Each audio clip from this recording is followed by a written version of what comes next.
What is up, my Squirtleites? It is I, your king, welcoming you back to more Let's Play Destiny. In the last episode, we took down the Caretaker, the first major boss here in Vow of the Disciple, and then we went through a platforming section and got ourselves a secret chest and all that, and good time, good time. Today, final episode here in Vow of the Disciple. We're going to be going through the last two encounters, which means I'm going to be doing a lot of explaining very quickly, so I'm just going to try to get through this as seamlessly as I possibly can. This first encounter is known as Exhibition, and it not only requires symbol knowledge, but it also requires knowledge of relics. There are 3 relics that we're going to use in this encounter, all of which made their debut in previous raids. The first of which is technically, it's like a pyramid piece splinter thingy, but it behaves the exact same way as the seed from the dog's encounter back in Leviathan. The second relic is the Aegis from Vault of Glass, which is one of the most iconic relics in all of Destiny. And the third relic is the Taken Eye, which is technically from Last Wish, but it makes appearances in a lot of other places throughout the game. Fires off darkness bolts in front of it, and then has a concussive blast mapped to the grenade button that is basically like a ground pound bomb explosion thing. All of this is important to know because everybody is going to be required to use a relic once, at least once, possibly twice, as they make their way through this encounter. So this is how it works. As you make your way through each room, you're going to be asked to take down Glyph Keepers, of which there are 2 kinds. There is a Taken Glyph Keeper, which has a white aura around it that can only be damaged by people with relics. The Seed, which is basically just a laser beam, is the easiest way of doing this because it just fires in a straight line and does damage. The Relic, you're more required to get on top of something and actually slam it, so that's a little bit harder, and the Taken Eye is just inconsistent in its damage. It's mostly for another function, so you're mostly going to be using the Seed person on this Glyph Keeper. The other Glyph Keeper, which is a Scorn, just has a regular elemental shield. Just kill him with, as long as you're a non-relic user. Now, when each of these Glyph Keepers die, they are going to drop a set of 3 symbols, okay? The white Taken one is only going to drop symbols that are visible to the relic holders. Non-relic holders can't see these symbols. The Scorn one, that has an elemental shield, is going to drop symbols that only non-relic holders can see. So if you have a relic, you won't be able to see these symbols. It is up to both sets to communicate these symbols to each other so they can find a commonality in these symbols. Then they need to shoot the symbol that is in common between the 2 sets on the door at the end to open the door to get yourself into the next room. From there, you are going to dunk the relics. You're going to get a lockout timer that prevents you from picking up another relic for at least a minute, which nicely lines up with how long you're going to be in the next room. And then somebody else is forced to pick up the relics to start the next area. Okay? Laser beam person, like I said, they are mostly just going to be shooting the white Taken Glyph Keeper. They can also shoot white shielded enemies that are going to spawn in the middle of the room, usually on a platform somewhere in the middle. This will be like a knight most of the time. In fact, I think it's always a knight. This will extend your terminal resonance timer, which is the countdown to a wipe. This also resets to a minute 15 every time you enter a new room, but it is what basically requires you guys to go fast, because if the timer counts all the way down, you die. So there's that part of it. Then there is the Aegis, who is required to run around the room and get Pervading Darkness stacks off of everybody by cleansing them, which just happened to me then. Everyone is going to be getting Pervading Darkness stacks throughout this room except for the Aegis holder, and basically you all need to be somewhat bunched up to make the Aegis person's jobs easier so that they can not have to use the cleanse too much. Because the cleanse doesn't actually have a crazy quick cooldown, so they need to be using it as sparingly as they can while still cleansing everybody. So it's their job to kind of move back and forth between the groups, because naturally you're going to be split into 2 groups. The Taken Eye's responsibility is to run around and find blights that are going to be making enemies immune. These are going to be like black balls on the floor. They need to run up, and they need to use specifically the concussive blast grenade ability to blow these things up, and that will get rid of the immunity. And by the way, this part right here, this is dumb because my teammates are not picking up relics, and they have to, and that is what happens when you don't, because the timer continues to count down anyway, whether or not you all are ready to continue into the next room. You need to be fast. So anyway, I basically explained all the relic jobs. They all make a lot of sense. This entire encounter is just as follows. Slay out, run around the room, kill as many things as you can, find the symbols that are in common, open the door, dunk the relics, grab the next relics, and go into the next area, and just rinse and repeat over and over again. The lockout mechanic requires everybody to use relics, especially the last 2 rooms, because in both the 3rd and 4th room, 3 people are going to have relics, but whoever are the 3 in the 3rd room are going to be separate from the 3 in the last room because of the lockout mechanic. you have to be swapping back and forth, and whoever used relics in the first 2 rooms they'll have used the relics before as well. So you need to constantly be swapping back and forth and going as fast as you can. The Taken Eye person's responsibility is to mostly get ahead of the group so they can take out the blights before anybody gets there, while the Aegis's responsibility is to go kind of back and forth and just make sure everyone is cleansed in an alternating fashion. You never want to linger with one team too long or you'll leave the other team high and dry. And then, like I said, the laser beam person, the Seed, they just do damage, kill enemies, look for anyone with a white shield, whether it's the Glyph Keeper or one of those knights out on the platform, and kill them. And that's like their whole job. They're basically just assist in slaying out, but they also do have a specific job that is important. So that's it. And also, look at this Terminal Resonance. 3, 2, kill the knight. Oh my goodness, just in time. Yeah, see, that's what happens when you dawdle around or certain people don't do their job. You almost wipe just like that. We were really close to dying there. But this is the last room, so once we get this door open, which it was Black Heart and Black Garden, we run in here. We don't die to the Screebs because they are there to trick us and blow us up. We dunk all of the relics, and once that is done, the encounter comes to an end. I love that encounter for how high octane it is, but man, it requires everybody to be on their toes. Now, once you've done it multiple times, it's really simple because everything always spawns pretty much in the exact same spot. Now, what spawns on what side can alternate, but as far as like what spawns where, it's extremely consistent. Learning that encounter is very easy. It's just fast, it's fun. It's, like I said, it's high octane. I love that encounter so much, and sometimes I go back and forth on whether or not that's my favorite in this raid. I think just because of the lack of depth, that's the main reason it's not my absolute favorite, but it's still very, very good. I don't know. I'm a little bit torn on that one. Of course, it's not nearly as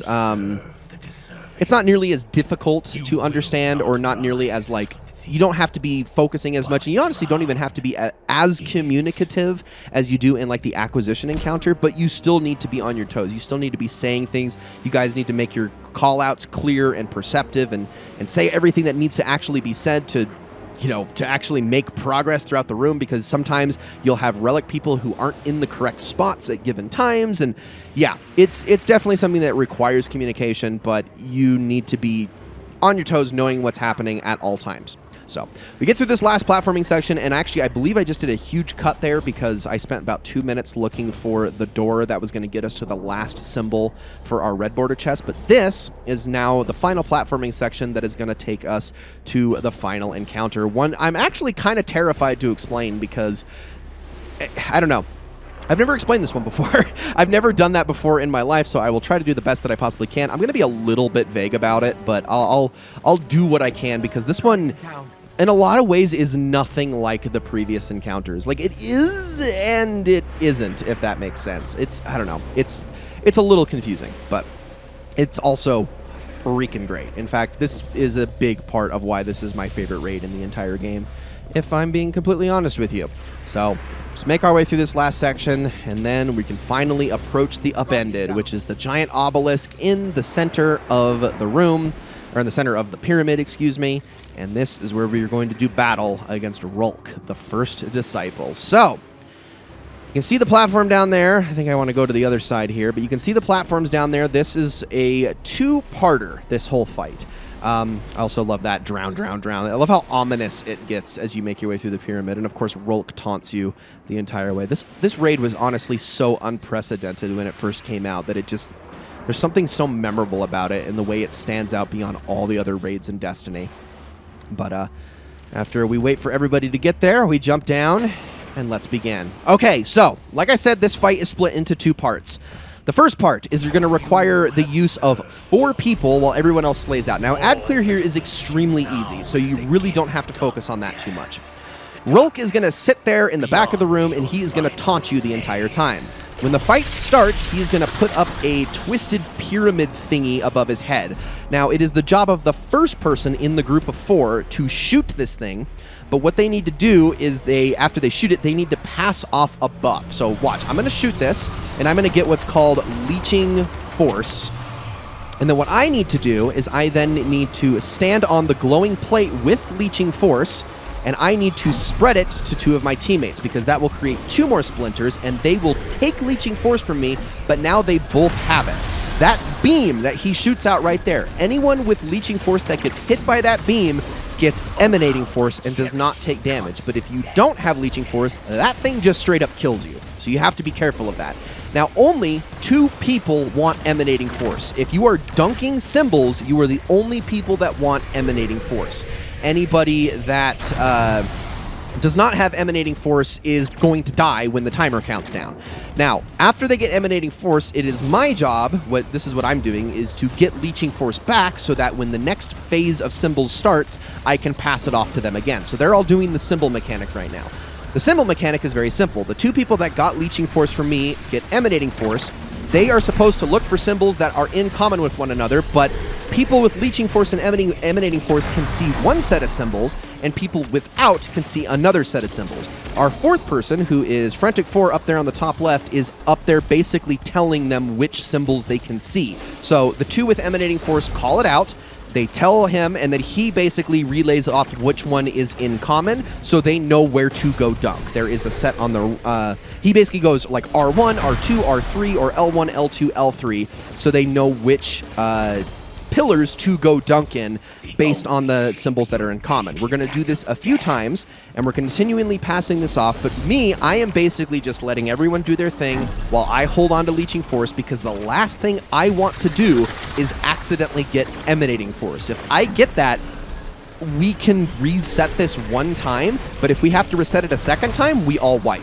So I am avoiding his beams at any cost and just kind of letting everyone else do the damaging. Because, I mean, I could participate in the ad clear, but it's so not necessary. Like I said, everything here dies so easily. This is not the hard part of the fight, killing all these ads. You just need to be present, you need to be paying attention, and you need to be passing off the buff. But eventually, once you have done that entire symbol mechanic 3 times, after Rhulk fires off a few more beams and does a little bit more damage, the giant glowing wall in the back of the room is going to recede to the top platform up the stairs. So my Leeching Force is gone, which tells me we're done with this mechanic. So we wait for it. I'm grabbing ammo, grabbing orbs, getting ready. And now the wall disappears. It's time to go up onto the platform where Rhulk is. Okay, so Leeching Force, Emanating Force. This is still important, but now we only want one person getting Leeching and Emanating. Rhulk is going to move around the room and attack people. As he attacks people, his staff is going to glow. When the staff starts glowing, then it's shootable. Only one person should shoot the staff, because if they shoot the staff, they get Leeching Force. They then want to be hit with the beams that gives them Emanating Force, allowing them to dunk. However, once they have that buff, they cannot see the symbol that is next to Rhulk, which is going to either be Pyramid, Traveler, Darkness, or Light. Everyone else's responsibility is to call out which symbols these are and tell the Emanating Force person where that is, because they cannot see the symbols on the pillars. So they need to guide them over there, they need to dunk it, and they need to do this 4 times. That sounds like a lot. It's really not. It's just, I was explaining that as quickly as I possibly could. So I am guiding the Emanating Force person for saying, here, dunk on Pyramid. They dunk on Pyramid. We need to do this fast, though, because if we don't do this fast, we wipe. He will just eventually kill everybody here. But once all of the symbols are dunked, it is damage time, and Rhulk has the coolest damage phase in the entire game. You shoot off his legs, you shoot off his arms, and eventually he is going to go absolutely feral on you. His spikes are going to shoot out, and he is going to be hunting everyone down, which requires us to do damage. Avoid the beams, because they will give you Pervading Darkness stacks, and they will give them to you fast. If you get times 10, you die. We got someone using Divinity here, because he is hard to keep track of, because he moves like crazy. Raid bosses didn't used to move like this. They used to sit in one place and take a punishment, but Rhulk doesn't care. He is going to be going after everybody. Well of Radiance doesn't matter in here. You can stand in it for a little bit, but if he hits you, he will knock you off the platform, so you just gotta keep moving. Oh, I love this freaking encounter. It's so freaking good. It's probably the most active final raid boss ever, and the music here is so good. Once you've done all that damage, though, he's gonna push everyone off the platform, and as soon as he goes immune, you want to head to the back as fast as possible, because that wall is going to reform, that glowing wall from before, and if it reforms, it pushes you out, and it will send you with such force, there is no way you're not going to get launched off of the platform. This was also in back in a day where we did not have abilities that allowed us to recover. So the wall comes all the way out to where it is now. If you were inside that wall at all, you're dead. You're not recovering. You're dead. You get sent flying so far, there is no way you're recovering. I don't even think you could do it if you were a Titan with Thunder Crash. That's how ridiculous it is. But now, it starts over. So this is where I'm kind of back and forth on this encounter.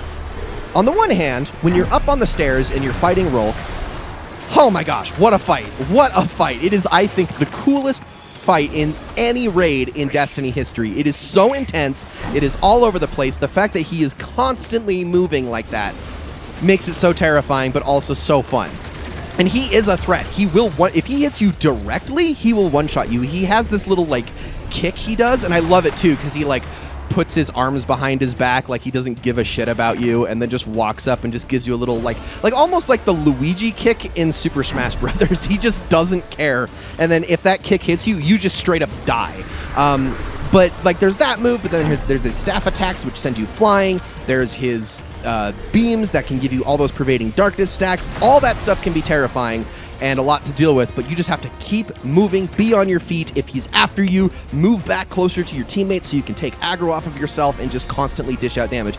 But then you're out here on this part, and this part is, well, it's kind of boring, honestly. It's just transferring the buff back and forth, making sure that somebody still has the buff for the next part, and just dunking symbols, and that's it.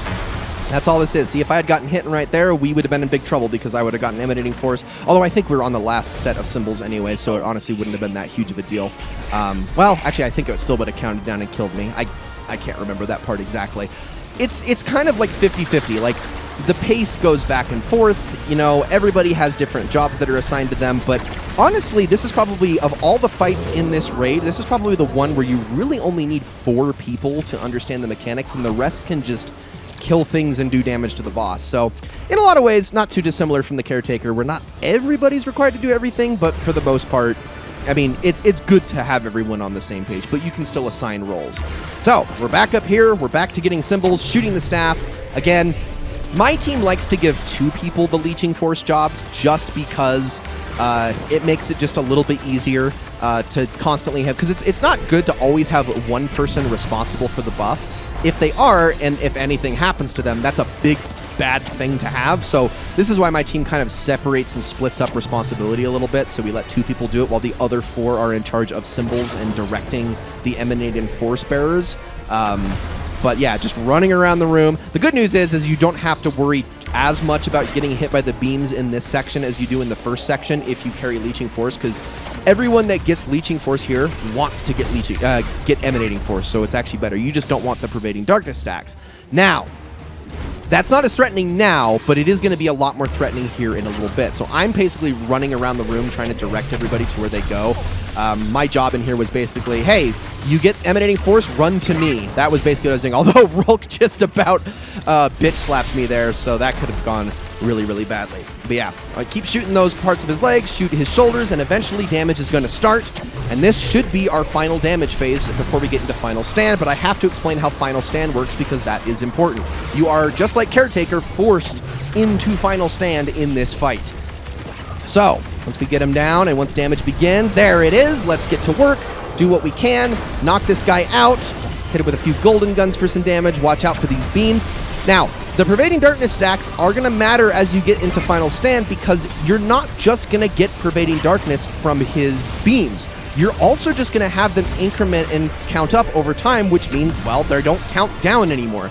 So now that Final Stand begins, you got to kill him quick because those stacks are counting up, and if it hits times 10, we all wipe. So he needs to die before we hit times 10. Keep doing damage. I am out of heavy, which is a little scary, but if we can just get him down, he dies, and that is Vow of the Disciple. Rhulk is dead because of his hubris. Ladies and gentlemen, thank you all so very much for watching this episode of Let's Play Destiny. I hope you all enjoyed it very, very much, and I will see you all in the next one.